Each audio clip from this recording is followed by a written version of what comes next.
Praise the Lord. Nah saudara-saudara, nah bulan ini saudara-saudara saya akan mengambil tema sesuatu yang jarang saya bicarakan sebelumnya gitu ya. Jadi waktu saya berdoa, Tuhan bulan Oktober ini mau ngomong soal apa ya? Kita punya tema besar sepanjang tahun, love more, serve more. Satu lagi saudara-saudara, give all. Sama-sama bilang love more, serve more, give all. Love more, serve more, give all. Itu kalau saudara mempraktekkan dalam kehidupan saudara. Ketika saudara bekerja, saudara mengasihi lebih lagi, saudara melayani lebih lagi. Dan dalam bekerja saudara memberikan segalanya, termasuk dalam melayani. Maka hidup saudara pasti tidak akan sama. Amin. Akan terjadi transformasi. Kita menolak pendapat orang yang senang hidup setengah-setengah. Mengasihi setengah-setengah, melayani setengah-setengah, memberi pun setengah-setengah. Nggak ada. Kita semua percaya bahwa ketika kita mengasihi, maka kita harus sangat mengasihi. Amin. Kalau kita melayani, kita harus sungguh-sungguh melayani. Kalau kita memberi, kita harus memberi yang terbaik dari diri kita. Hanya orang-orang yang demikianlah yang akan terus dipercayakan oleh Tuhan hal-hal yang lebih besar. Mengasihi, melayani dan memberi sebenarnya adalah hal yang sederhana dalam kerajaan Allah. Namun hal-hal sederhana ini akan mendatangkan kepercayaan yang lebih besar dari Tuhan. Supaya engkau bisa menerima janji Tuhan kalau saudara percaya. Amin. Ya. Nah hari ini saudara-saudara saya akan berbicara beberapa dasar pengertian Alkitab tentang kasih karunia. Biasa kalau ngomong tentang kasih karunia, banyak orang akan ngantuk. So tahu, so mengerti, gitu ya. Lalu kemudian mengapa demikian, saudara-saudara? Saya berpikir gitu ya. Setiap kali kita mau ngomong sesuatu yang penting di Alkitab, nah saudara tahu setan itu paling gak suka ngomong kasih karunia. Gak tahu karena apa gitu ya. Jadi dia selalu mau ganggu kita untuk entahlah dia bikin kita ngantuk, dia bikin kita gak konsentrasi, dia bikin itu sesuatu yang membosankan. Tetapi kita akan perangi sama-sama hari ini. Amin. Karena kalau kita membicarakan kasih karunia, kita sedang membicara hatinya Tuhan. Sama-sama bilang hatinya Tuhan. Hatinya Tuhan yang saudara Tuhan mau engkau tahu betapa hatinya Tuhan itu kalau dibelah saudara-saudara akan keluar dua kata ini, kasih karunia. Kita semua nggak bisa hidup seperti hari ini tanpa kasih karunia Tuhan. Yang setuju boleh bilang amin. Nah apa sebenarnya kasih karunia itu? Belakangan ini saudara-saudara orang sudah mulai tidak tertarik lagi dengan kasih karunia. Tetapi saya akan coba berbicara selama bulan ini. Dan saudara punya pengertian yang baru. Dan saudara jadi mengerti tentang apa itu kasih karunia. Dan saudara akan menjadi orang-orang yang merasa bersyukur. Saudara dapat kasih karunia dari Tuhan. Ya. Mari kita buka teks Alkitab. 2 Samuel pasal 12 ayat 15 sampai 20. Boleh ditampilkan di depan dan saudara boleh baca dengan suara nyaring. Ini sebuah kisah saudara-saudara. Bahkan dalam kisah ini gak ada kata kasih karunia. Tapi justru kita bisa belajar tentang kasih karunia Tuhan yang besar dari kisah ini. Amin ya yang datang pagi ya. 2 Samuel 12 ayat 15 sampai 20. Oke. Ini ayat berapa? 12. Oke. 15. 1, 2, 3. Kemudian pergilah Natan ke rumahnya. Dan Tuhan menulahi anak yang dilahirkan bekas istri Uria bagi Daud sehingga sakit. Lalu Daud memohon kepada Allah oleh karena anak itu. Ia berpuasa dengan tekun dan apabila ia masuk ke dalam semalam-malaman itu, ia berbaring di tanah. Maka datanglah kepadanya para tua-tua yang di rumahnya untuk meminta ia bangun dari lantai. Tetapi ia tidak mau. Juga ia tidak makan bersama-sama dengan mereka. Pada hari yang ke-7 matilah anak itu. Dan pegawai-pegawai Daud takut memberitahukan kepadanya bahwa anak itu sudah mati. Sebab mereka berkata, ketika anak itu masih hidup kita telah berbicara kepadanya. Tetapi ia tidak menghiraukan perkataan kita. Bagaimana kita dapat mengatakan kepadanya, anak itu sudah mati? Jangan-jangan ia mencelakakan diri. Ketika Daud melihat bahwa pegawai-pegawainya berbisik, mengertilah ia bahwa anak itu sudah mati. Lalu Daud bertanya kepada pegawai-pegawainya, "Sudah matikah anak itu?" Jawab mereka, "Sudah." Lalu Daud bangun dari lantai. Ia mandi dan berurap dan bertukar pakaian. Ia masuk ke dalam rumah Tuhan dan sujud menyembah. Sesudah itu pulanglah ia ke rumahnya, dan atas permintaannya dihidangkan kepadanya roti, lalu ia makan. Kasih karunia atau grace, bahasa Inggrisnya grace. Itu sebabnya banyak orang Kristen namanya Grace. Kalau saudara punya anak perempuan, kasih nama Grace, itu nama yang sangat bagus, yang artinya kasih karunia. Sangat disayangkan, belakangan ini kasih karunia mulai kurang populer di kalangan orang Kristen. Orang Kristen lebih senang mendengar khotbah yang ringan-ringan saja, yang cocok dengan kebutuhan sehari-hari, kira-kira seperti itu. Orang Kristen belakangan ini sudah mulai kurang suka berita tentang kasih karunia, mungkin karena mereka merasa mereka tidak memerlukannya. Karena apa? Karena mereka berpikir bahwa saya bukan pendosa, pastor. Saya bukan pezina, apalagi pembunuh. Enggak, saya orang baik, pastor. Karena saya sudah diselamatkan oleh Tuhan, jadi hidup saya baik-baik. Sebagian dari mereka juga mungkin merasa saya sudah setia dengan Tuhan. Saya sudah diurapi oleh Tuhan. Saya sudah dibaptiskan dengan Roh Kudus. Jadi ketika saya berdoa, saya bisa berdoa dengan penuh kuasa. Orang disembuhkan dan lain-lain sebagainya. Dan akibatnya saudara merasa kurang memerlukan kasih karunia. Karena saudara tidak hidup di dalam dosa. Saudara mungkin sudah mengelompokkan diri sebagai domba. Orang kuat ini domba, dorang kambing. Ngerti maksudnya ya?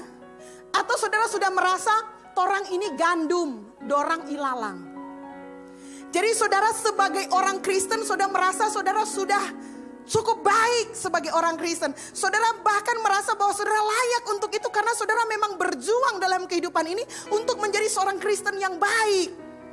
Saudara menolak dusta, saudara menolak suap, saudara tidak kompromi dengan dosa. Saudara benar-benar hidup sesuai dengan kehendak Allah menurut saudara. Nah, karena saudara sudah menghabiskan hidup, membayar harga untuk hidup benar di hadapan Tuhan, seringkali orang-orang tipe ini kemudian jatuh tanpa sadar dalam jebakan yang namanya kemegahan diri. Dan mereka merasa soalnya tidak perlu itu kasih karunia. Padahal saudara-saudara, kasih karunia tidak boleh membuat orang jadi sombong. Amin. Jadi kalau ada orang Kristen yang sombong berarti dia tidak mengerti soal kasih karunia. Karena Alkitab bilang Efesus 2, 8 dan 9 bilang begini. Sebab karena kasih karunia kamu diselamatkan oleh iman. Itu bukan hasil usahamu tetapi pemberian Allah. Itu bukan hasil pekerjaanmu. Dan ada pesan terakhir. Jangan ada orang yang memegahkan diri. Rupanya ayat ini ditulis kepada jemaat di Efesus karena ada kemungkinan orang-orang yang justru telah menikmati kasih karunia Tuhan menjadi orang-orang yang sombong rohani. Saudara mengerti maksudnya? Orang kan tidak bergaul dengan orang mereka, dengan orang yang berdosa. Orang kan ini anak-anak Tuhan, orang bukan anak-anak setan. Jadi inilah kita. Tanpa sadar kita telah terjebak dalam sebuah komunitas yang eksklusif, yang gak peduli dengan orang-orang yang lain. Kita telah memagari diri kita mungkin karena kita nggak mau berdosa. Jadi kita mulai membatasi diri kita untuk berteman dan bergaul dengan orang-orang yang seharusnya kita menangkan. Yang lebih parah adalah orang-orang yang merasa sombong rohani ini kemudian menjadi orang-orang yang gampang menghakimi orang-orang yang bahkan belum mengenal kasih karunia. Itu tidak boleh terjadi. Nggak ada di Metro Church. Ya. Halo. Nggak boleh ada. Karena kasih karunia bukan untuk disombongkan. Jangan ada orang yang merasa sombong karena dia dapat kasih karunia Tuhan. Kalau kamu dapat kasih karunia Tuhan, ingat itu pemberian Allah murni. Bukan karena kamu ganteng, bukan karena kamu jelek, bukan karena kamu baik hati, bukan karena kamu murah hati, bukan karena kamu punya kelas sosial, bukan karena kamu orang rendahan, bukan karena kamu sama sekali. Itu bergantung kepada Tuhan sendiri, kemurahan hati Tuhan. Dan kalau kita bisa menerima kasih karunia Tuhan yang luar biasa itu, yang mana dia menyelamatkan hidup kita, dia mengangkat kehidupan kita dari lumpur dosa dengan membayarnya dengan harganya, dan itulah yang kita kenal dengan kasih karunia Tuhan. Maka siapakah kita sehingga kita berkata torang domba, dorang kambing. Kita nggak punya hak untuk itu. Meskipun yes, kita adalah anak-anak Allah. Yes, kita diselamatkan. Yes, kita tidak menerima banyak karunia rohani. Tetapi itu bukan alasan untuk kita menyombongkan diri, memegahkan diri. Yang kedua, saudara-saudara, kasih karunia juga tidak boleh dipandang sebagai izin untuk berbuat dosa. Nah, ada ayat di Alkitab yang bilang begini. Jika demikian, apakah yang hendak kita katakan? Bolehkah kita bertekun dalam dosa supaya semakin bertambah kasih karunia itu? Nah, ini ayat sering dipakai saudara-saudara oleh orang yang cara berpikirnya pendek. Kan kita sudah diselamatkan oleh Tuhan oleh kasih karunia. Semua dosa kita sudah diampuni oleh Tuhan. Dosa dulu, dosa sekarang, dan dosa nanti pun sudah diampuni oleh Tuhan. Jadi enggak apa-apa baking dosa. Asitoh nanti Tuhan ampuni. Kalau ada orang Kristen yang berpikir begitu, itu orang Kristen kurang ajar. Mengapa kurang ajar? Karena begini, kasih karunia itu menurut penjelasan anak saya, itu ibaratnya harta yang taruhlah katanya sekarang. Misalnya harta 1 triliun, banyak gak itu 1 triliun? Banyak sekali, saudara pernah lihat uang sebanyak 1 triliun? Saya juga belum pernah, saudara-saudara. Anggap itu uang yang sangat banyak gitu ya. Lalu kemudian uang itu saya berikan kepada Jili. Karena dia yang paling gede, jadi saya berikan kepada Jili. Enggak, karena dia yang paling semangat kalau bawa puji-pujian, amin ya. Jadi dia dapat kemurahan, saya kasih uang gitu ya. Dia gak perlu lakukan apa-apa, saya kasih 1 triliun. Tapi kemudian Jili, saudara-saudara, dengan uang 1 triliun, saudara-saudara, dia beli pesawat nuklir dan kemudian dia tembak rumah saya di Citraland, hancur. Apa, saudara mau bilang apa Jili? Kurang ajar. Begitu orang Kristen yang terima kasih karunia dari Tuhan, sudah dapat pengampunan dari Tuhan, justru menggunakan kasih karunia Tuhan itu, menggunakan pengampunan Tuhan itu untuk menyakiti hati Tuhan kembali. Makanya saya bilang itu orang Kristen yang kurang ajar. Kasih karunia bukan izin untuk berbuat dosa supaya banyak terima kasih karunia, baking banyak dosa. Itu pikiran gila, saudara-saudara, itu pikiran dari setan. Setuju? Saudara harus menolak pikiran itu. Karena ada di jawaban ini. Bolehkah kita bertekun dalam dosa supaya semakin bertambah kasih karunia itu? Sekali-kali tidak. Bukankah kita telah mati bagi dosa? Bagaimanakah kita masih dapat hidup di dalamnya? Firman Tuhan yang bilang. Jangan coba-coba main-main dengan Tuhan. Karena apa yang ditabur orang, itu juga yang akan dituainya.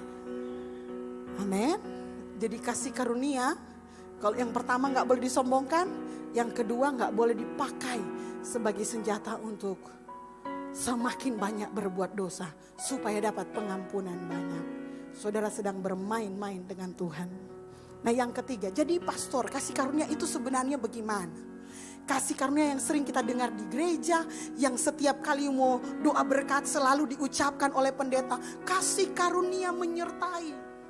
Selalu di pembukaan, di dalam doa, di mana-mana sering kali diucapkan oleh Tuhan kasih karunia. Sebenarnya itu apa? Saudara, kasih karunia adalah satu-satunya jalan keluar dari dosamu. Dosa sekarang, dosa yang dilakukan kapan, di mana, atau apapun itu jenis dosanya, dilakukan bersama siapa? Saudara dengar baik-baik. Jalan keluar dari dosamu itu adalah kasih karunia. Demikianlah kita melihat kasih karunia itu dengan cara yang benar. Kasih karunia yang Tuhan berikan kepada kita adalah sebuah jalan supaya kita tidak tinggal terus berbuat dosa, tetapi kita bisa mengambil langkah baru dalam kehidupan kita. Hidup dibaharui oleh Tuhan dan menjadi manusia-manusia baru yang hidupnya antara masa depan dan masa lalunya tidak sama. Setuju ya? Jadi kalau saudara berdosa, saudara ingat jalan keluarnya adalah kasih karunia Tuhan. Cuman itu. Saudara berusaha menghapuskan dosa dengan melakukan berjuta-juta kebaikan, dosamu tidak akan hilang. Efeknya tidak akan hilang. Dia akan tetap ada. Karena memang gak bisa. Yang bisa menutupi dosa di mata Tuhan itu cuma kasih karunia Allah itu sendiri. Luar biasa bukan? Dari mana kita tahu? Dari cerita ini, dari kisah yang kita baca tadi. Kisah itu saudara berawal dari Daud. Daud ini seorang raja, betul? Raja Israel. Bangsa yang paling rohani, saudara. Ya kan? Sampai hari ini ya. Teokrasi dipimpin langsung oleh Tuhan. Bahkan bangsa ini dibentuk oleh Tuhan gitu loh. Tuhan yang tentukan rajanya. Kita kan presiden kita pilih ya, pemilu. Kalau mereka enggak. Rajanya mereka itu dilantik dan dipilih oleh Tuhan langsung melalui nabi-nabinya. Itu keren sekali itu bangsa itu. Termasuk Raja Daud adalah raja yang Nabi Samuel, saudara, Nabi Samuel adalah salah satu nabi terbesar di sepanjang sejarah Alkitab. Dia datang, dia cari Samuel, dia datang cari Daud yang masih remaja, saudara-saudara. Lalu kemudian dia datang dan mengurapi dengan minyak sebagai Raja Israel. Raja Daud adalah pembunuh Goliat. Dia adalah gembala yang baik, dia adalah pemain musik kaliber, saudara-saudara. Dia adalah penulis lagu, 150 mazmur ada di Alkitab kita, sebagian besar ditulis oleh Raja Daud. Lagu-lagunya Raja Daud masih kita nyanyikan sampai hari ini. Puisi-puisinya masih kita sebutkan sampai hari ini. Dan dia hidup begitu dekat dengan Tuhan secara rohani.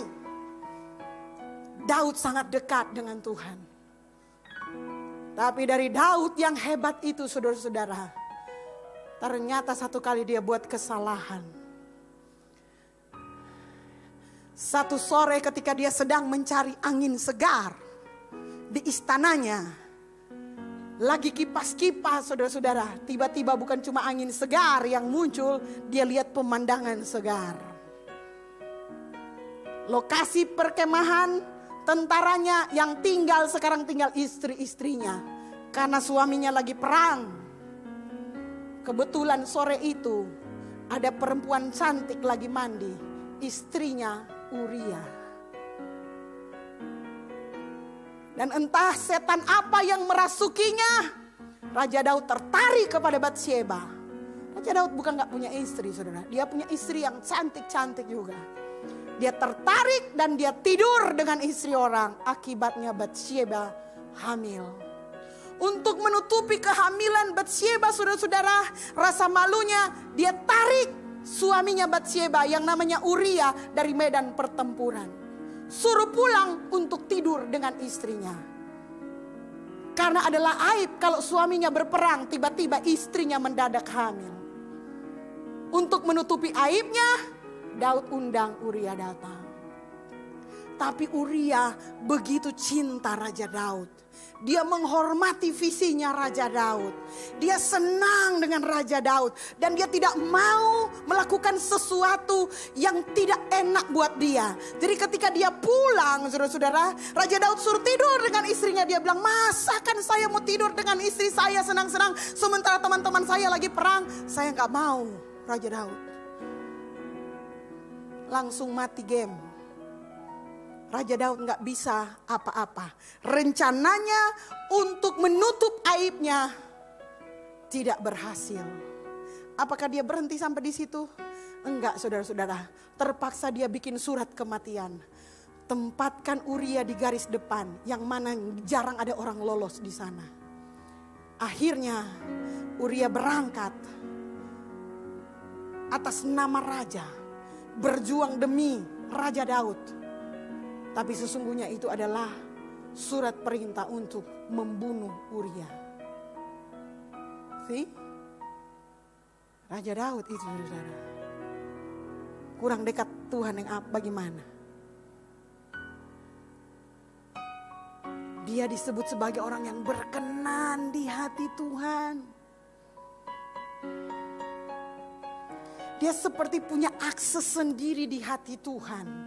Dia pintar membujuk hati Tuhan. Dia tahu hati Tuhan, dia kenal hati Tuhan. Semua yang dia inginkan diberikan oleh Tuhan. Tapi dia bukan hanya selingkuh. Dia bukan hanya ambil istri orang. Dia membunuh suaminya. Dia merencanakan pembunuhan suaminya. Dan dia gak merasa salah. Sampai Nabi Nathan datang. Lalu Nabi Nathan cerita sama dia. Nabi Nathan bilang begini. Tuhan mengutus Nathan kepada Daud. Ia datang kepada Daud dan berkata, ada 2 orang dalam suatu kota, yang seorang kaya, yang lain miskin. Si kaya mempunyai sangat banyak kambing domba dan lembu sapi. Si miskin tidak mempunyai apa-apa selain dari seekor anak domba betina yang kecil yang dibeli dan dipeliharanya. Anak domba itu menjadi besar padanya bersama-sama dengan anak-anaknya, makan dari suapnya dan minum dari pialanya dan tidur di pangkuannya seperti seorang anak perempuan baginya. Pada suatu waktu orang kaya itu mendapat tamu dan ia merasa sayang mengambil seekor dari kambing dombanya atau lembunya untuk memasaknya bagi pengembara yang datang kepadanya itu. Jadi ia mengambil anak domba betina kepunyaan si miskin itu dan memasaknya bagi orang yang datang kepadanya. Lalu Daud menjadi sangat marah kepada orang itu dan ia berkata kepada Nathan, demi Tuhan yang hidup, orang yang melakukan itu harus dihukum mati. Wah. Waktu Daud pertama kali mendengarkan cerita Nathan ini, dia marah besar. Dia marah karena dia berpikir, kejam benar. Si orang kaya yang mengambil lembu loh saudara-saudara, binatang, hewan. Dia gak sadar, dia itu. Dan yang dia ambil bukan hewan, tapi nyawa orang. Kalau itu kejadiannya hari ini, saudara-saudara, Raja Daud ibaratnya orang yang punya jutaan followers. Dia content creator, dia influencer, dia tokoh Alkitab. Kalau dia khotbah live hari ini, saya percaya banyak orang akan like. Karena dia pintar menyusun kata-kata. Karena dia punya hubungan yang bagus dengan Tuhan. Dia diidolakan, dia cakep, dia ganteng, dia raja. Dia punya segalanya. Tapi apa yang terjadi ketika dia membuat skandal? Halo? Kita mungkin akan berpikir seperti ini. Kok ada ya orang yang seperti itu? Dia pemimpin loh pastor. Kalau itu kejadian hari ini saudara-saudara. Kalau itu kejadian sama saya. Minggu depan saudara masih mau kebaktian gak di tempat saya? Nonton ini. Kalau saya bunuh orang. Masih mau ada jemaat datang hari ini? Saya jamin gak ada lagi. Kosong gereja. Gila, pendetanya pembunuh. Wow. Itu benar-benar tindakan yang memalukan. Jangan saudara pikir apa yang ditulis di sini juga nggak memalukan seperti hari ini. Ini adalah kejadian yang luar biasa saudara-saudara. Dalam kehidupan seorang yang luar biasa. Pengaruhnya Daud. Untung saudara-saudara gitu ya. Daud bilang begini, demi Tuhan yang hidup, orang yang melakukan itu haruslah dihukum mati, dan anak domba itu harus dibayar ganti 4 kali lipat, karena ia telah melakukan hal itu dan oleh karena ia tidak kenal belas kasihan. Kemudian berkatalah Nathan kepada Daud, engkaulah orang itu. Sampai ngomongin kambing, saudara-saudara, Daud tidak tahu kalau itu dia. Dan saya mau kasih tahu kepada jemaat Tuhan hari ini, kita kadang gak tahu kelemahan kita. Kita gak sadar bahwa kita juga adalah pendosa besar.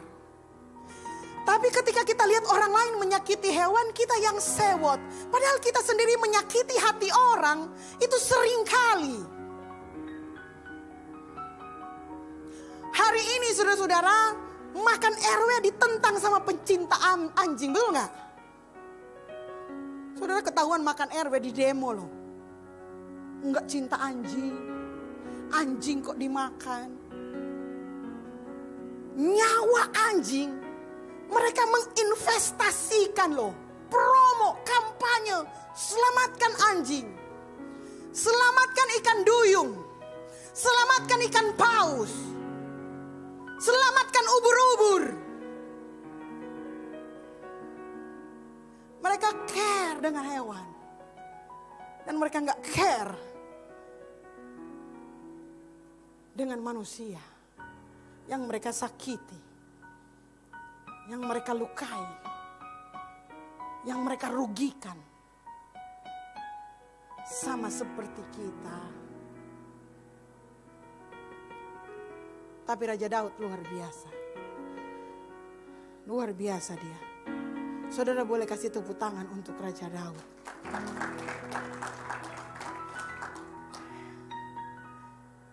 Ketika Nathan bilang, engkaulah orang itu.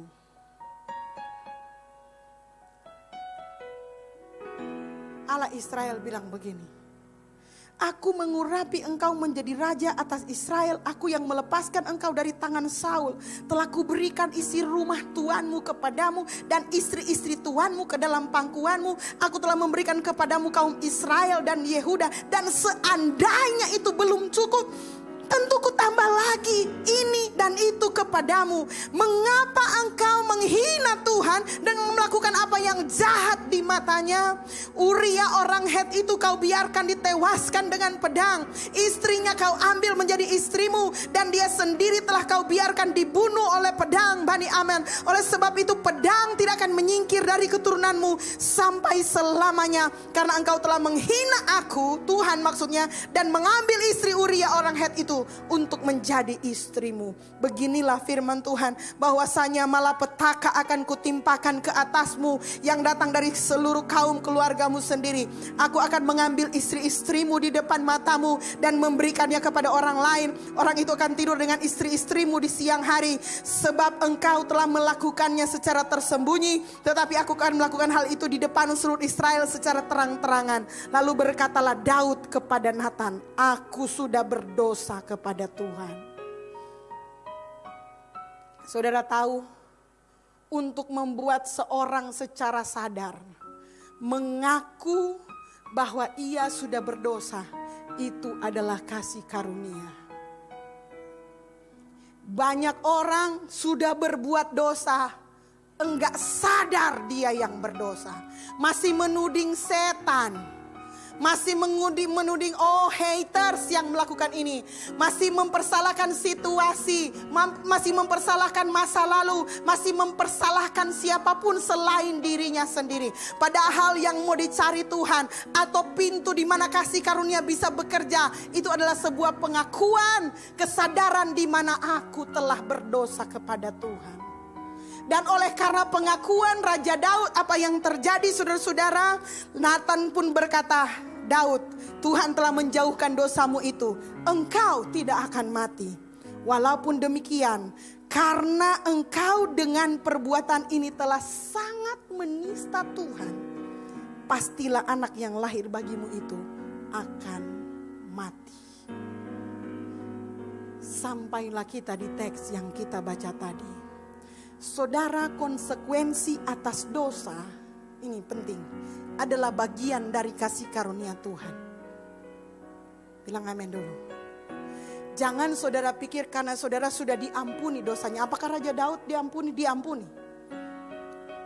Diampuni oleh Tuhan. Ketika dia berkata, aku sudah berdosa, dia diampuni oleh Tuhan.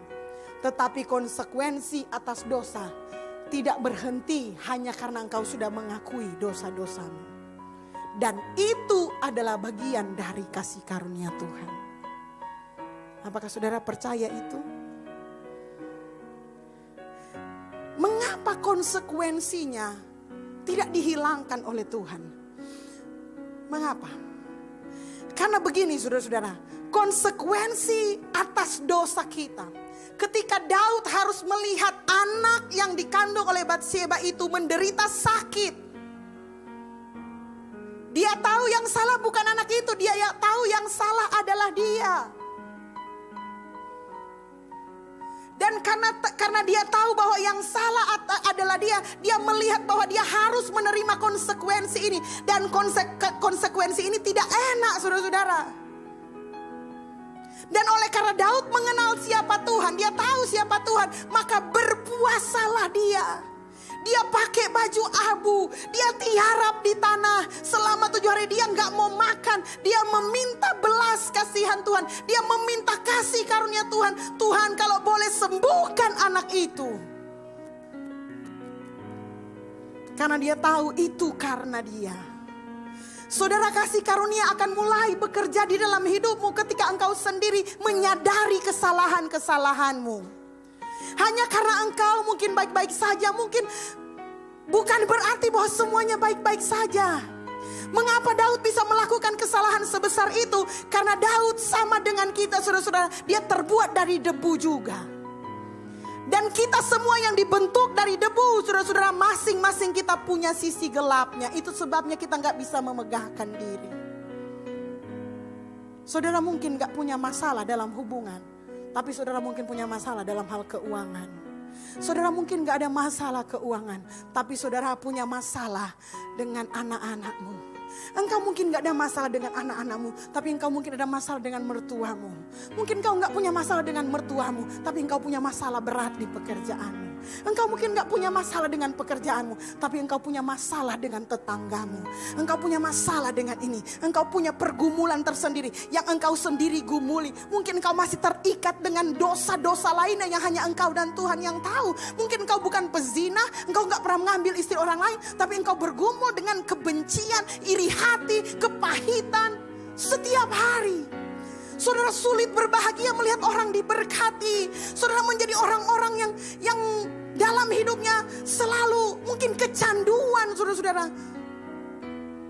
Ketika saudara sendirian dengan Tuhan, saudara melakukan dosa, saudara main pornografi dan lain. Gak ada yang tahu, tapi saudara tahu ada bagian yang buruk di dalam dirimu. Ada sesuatu yang jahat di dalam dirimu yang engkau masih struggle di dalamnya. Itu sebabnya tidak ada satupun di antara kita yang berhak untuk memegahkan diri.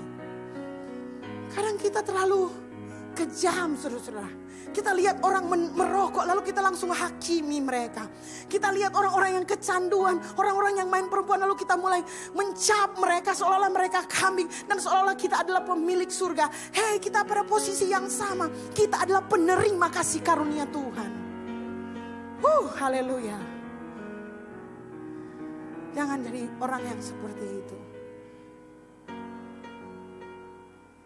Ketika saudara menyadari sama seperti Daud, bahwa kita terbuat dari debu tanah. Sayang sekali gitu ya, banyak orang berpikir, oh kalau torang jemaat kuat terbuat dari tanah sengketa. Jadi bakal aja terus. Kalau pastor-pastor terbuat dari tanah apa? Domato. Kalau tuh volunteer terbuat dari tanah longsor. Sama tanah orang, sama bahan. Pastor Melan, Niko, Ewin, semua kita di sini punya pergumulan kita masing-masing, punya sisi gelapnya masing-masing.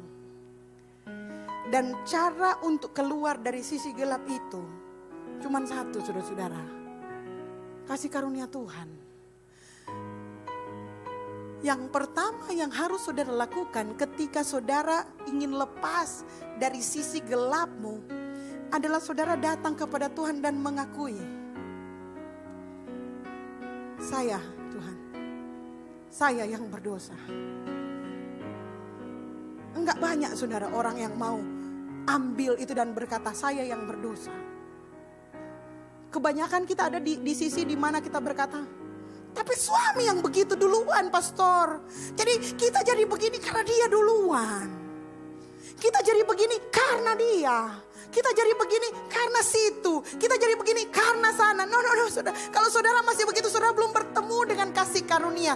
Kasih karunia itu akan mendatangi saudara. Kasih karunia akan bekerja dalam diri saudara. Ketika saudara datang kepada Tuhan, hancur hati, merendahkan diri ke hadapan Tuhan. Hanya saudara dengan Tuhan dan berkata, Tuhan, tolong, kita so berdosa.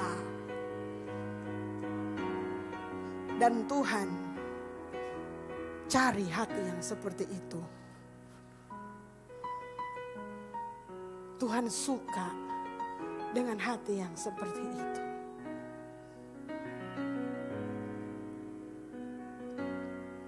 Itu yang terjadi kepada Daud.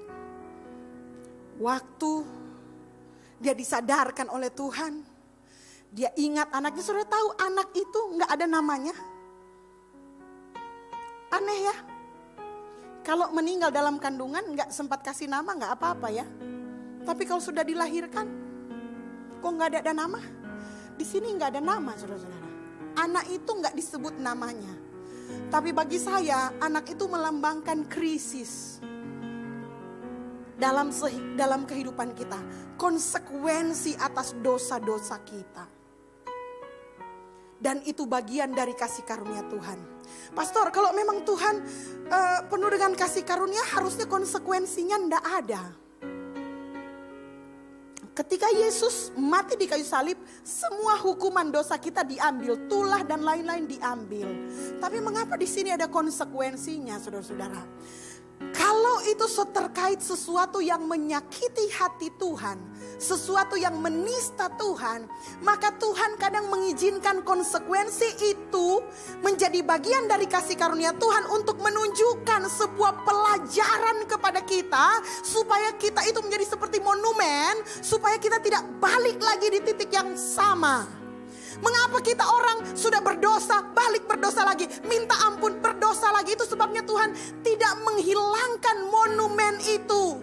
Tuhan bilang anakmu mesti mati, supaya engkau sadar dan tahu bahwa apa yang kau lakukan itu menyakiti hatiku. Waktu anak itu sakit, Daud meminta kasih karunia Tuhan. Sembuhkan dia. Sembuhkan dia. Saya akan berpuasa sampai dia disembuhkan. Tapi begitu anak itu mati, pegawai-pegawainya berpikir dia mau bunuh diri. Masih sakit aja so begitu, tuh nggak? Sudah Jo bilang, dan dia bunuh diri. Tapi bukan begitu kasih karunia bekerja. Ketika Daud tahu anaknya mati, orang Daud cuma bilang, sudah, so mati. Orang bilang, so mati. Dia langsung berdiri, mandi, makan, masuk ke rumah Tuhan. Begitulah kasih karunia bekerja dalam hidupmu. Kasih karunia akan menggerakkan engkau untuk bangkit dari kejatuhanmu. Kasih karunia bergerak ketika engkau mau berhenti menyesali diri dan tunduk kepada keputusan Tuhan. Stop berbuat dosa. Itu sudah selesai. Saya terima kasih karuniamu.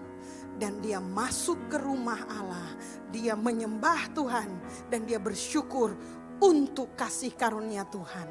Dia percaya bahwa keputusan Tuhan adalah yang terbaik dalam hidupnya. Dan itu juga adalah kasih karunia. Atas kepercayaannya kepada kasih karunia, saudara-saudara, akhirnya dia dapat kesempatan untuk menenteramkan istrinya. Sejauh ini belum ada cerita tentang Batsyeba, saudara-saudara. Batsyeba itu nama yang kita kenal, tetapi di Alkitab dia jarang dikenal sebagai Batsyeba. Dia dikenal sebagai Uriah, istrinya Uria. Bahkan di kitab Matius, saudara-saudara, sebagai leluhurnya Yesus ditulis leluhur nenek moyangnya Yesus adalah istri Uria, nggak ditulis istri Daud. Istri Uria untuk mengingatkan kita betapa kita manusia punya kelemahan, dan di dalam kelemahan itulah kasih karunia Tuhan bekerja dengan luar biasa. Yang penting kita sadar dan kita mau bertobat, mengakui bahwa kita orang yang lemah dan butuh kasih karunia Tuhan. Amin. Dia bisa kasih ketenangan kepada Batsyeba. Alkitab bilang he comfort her. Kenapa dia bisa kasih comfort kepada Batsyeba? Karena rohnya telah menerima kasih karunia dari Tuhan. Sesudah itu, saudara-saudara, Batsyeba melahirkan seorang anak. Dan dia kasih nama Salomo, yang artinya shalom, damai sejahtera. Tapi Nabi Tuhan yang bernama Nathan datang kepada Salomo dan bilang, namanya adalah Yedijah. Nama itu mungkin kurang populer, tapi Yedijah artinya yang dikasihi oleh Tuhan. Dari rahim yang sama, rahim yang mengandung anak oleh sebab dosa Daud, yang anak itu kemudian mati. Setelah menerima kasih karunia Tuhan, rahim itu diberkati dengan anak yang paling bijaksana di bumi sampai hari ini, yang bernama Yedijah, yang dikasihi oleh Tuhan. Kebenaran tentang kasih karunia yang terakhir yang saudara mau dengar hari ini adalah di setiap kasih karunia Tuhan, kalau saudara menerima kasih karunia itu, ada berkat yang Tuhan sediakan. Bilang amin, saudara. Yang diberkati Tuhan bilang amin. Jangan cuma kejar berkatnya, kejarlah kasih karunia-Nya. Bagaimana kasih karunia bisa bekerja maksimal dalam hidupmu? Datang kepada Tuhan. Rendahkan dirimu kepada Tuhan. Dan biarkan kasih karunia Tuhan bekerja dalam hidupmu. Saudara butuh kasih karunia? Masih butuh kasih karunia? Alkitab berkata, dalam kepenuhannya kita akan menerima kasih karunia demi kasih karunia. Berarti kasih karunia bukan sebuah benda yang satu kali terima selesai dan kita gak terima lagi. Kasih karunia adalah sebuah pengalaman yang kita bisa mengalaminya hari demi hari dalam kepenuhan Kristus.